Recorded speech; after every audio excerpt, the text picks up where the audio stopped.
بص انا كنت عايزه اسال عن انا امي، يعني والدي بقاله سنتين توفى.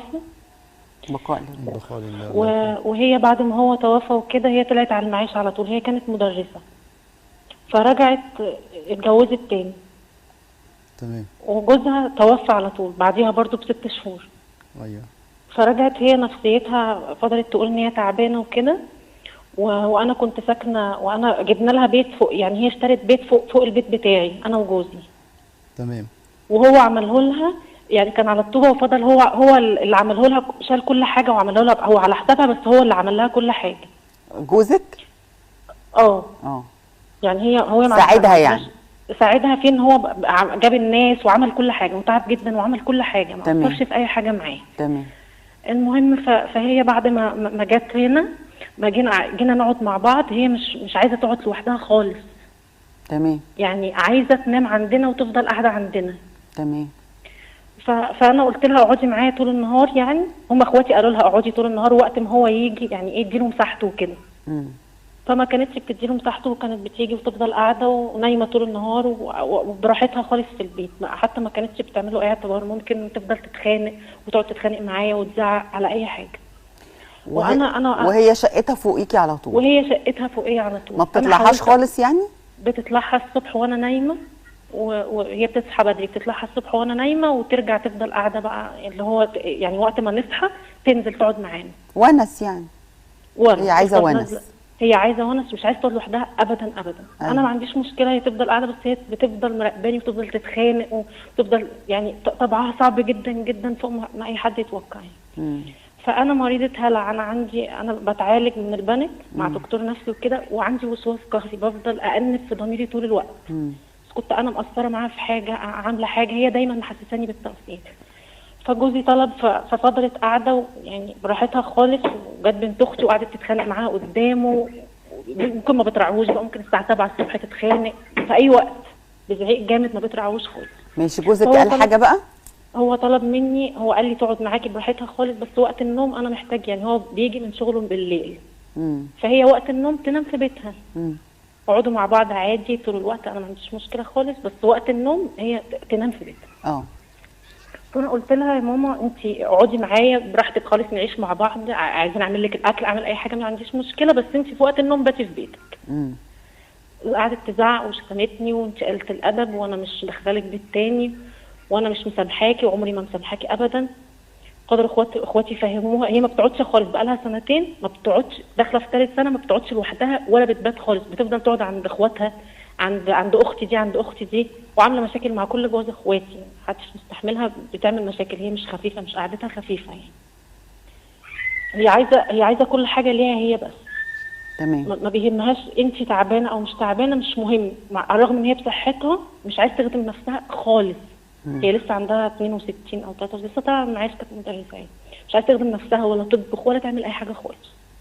تمام. وانت سؤالك ايه بقى؟ انا سؤالي، وبعدين انا لما باجي اروح لها، عشان صراحه من بعد ما قلت لها ان هي احنا عندنا بيت تاني في بلد تانيه، فهي قاعده فيه. قالت انا مش جايه لك تاني، ومش جايه اسكندريه تاني خالص، ولا قاعده معاكي.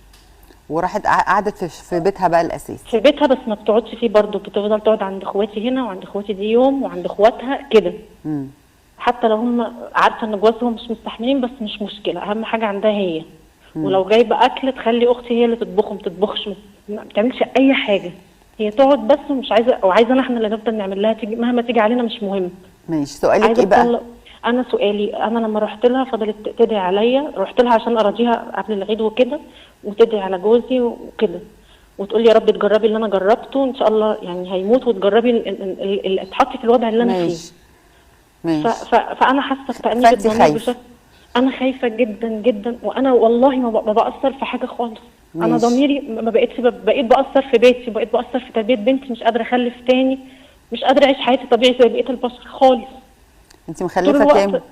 انا عندي بنت واحده. طيب ربنا يبارك فيها. فانا عندي تأنيب ضمير جامد قوي قوي ناحيتها، ومش بعرف اعيش، مش بعرف اتعامل مع جوزي كويس طول الوقت. بيجي لي خوف، انا باخد علاج، فبيجي لي خوف جامد بيزيد عليا، حالتي صعبه جدا، وهي مش حاسه بيا خالص. الف سلامه عليكي، الف سلامه عليكي يا حبيبه قلبي. ماشي يا حبيبتي. سؤالها واضح طبعا يا شيخ، القصه واضحه. نعم. طبعا احنا يعني تذكرت دعاء اللهم إنا نعوذ بك أن نرد إلى أرذل العمر. ويعني سبحان الله العظيم، احنا في هذه الحياة يا أستاذ دعاء بين صحة ومرض، وبين صغر وكبر، ونسأل ربنا سبحانه وتعالى أن يخرجنا من هذه الحياة لا لنا ولا علينا، يعني نسأل الله أن يرزقنا حسن الخاتمة يا رب، ونعوذ بالله أن نرد إلى أرذل العمر. هو بس يا أختي الكريمة خلينا نصل إلى أمر مهم جدا. الإنسان لما بيكبر طريقة التفكير بتختلف عن طريقة تفكيرك أنت وأنت صغيرة، فلازم نعذر الأم، لأن هي في السن الكبير ده ممكن يكون هي بتخاف تنام لوحدها، ممكن يكون الله أعلم إيه اللي موجود عندها، بس طريقة التفكير وطريقة التعامل تختلف عن طريقة تعاملها مثلا من 10 15 20 سنة. فدي أول نقطة. الحاجة التانية، هي بتقعد عندك وبتقعد طول النهار وهي فوق وما إلى ذلك، بس زوجك قال أنا مش هقدر إن هي تبقى موجودة عندي بالليل، ماشي ده حقه، لكن كان ممكن نتفق أنت وتتفقي أنت وإخواتك، تقول لهم مثلا دي ماما وهي برضو كانت بتسهر وتتعب و إلى آخره، احنا مش هنرميها يعني في آخر العمر، وهي محتاجة الونس، والونس أشد ما يكون بالليل. فممكن نقسم نفسينا على ان كل واحده تطلع تبيت معاها، وكل واحده تستأذن من زوجها. واضح ان هم كل واحده في بلد، وليكن في بلد، مش كلهم جنب بعض. يعني خلينا بس نتفق اللي هو نحاول لو احنا قدرنا اللي احنا هنيجي كل ليله، بس إن كل واحده في الاسبوع يوم ليله تبيت معاها وانت تبيتي معاها ليله، او تشقري عليها مثلا بالليل، ده ممكن يبقى شيء كويس جدا. انا ما اعرفش انت عندك اخوات صبيان ولا لا.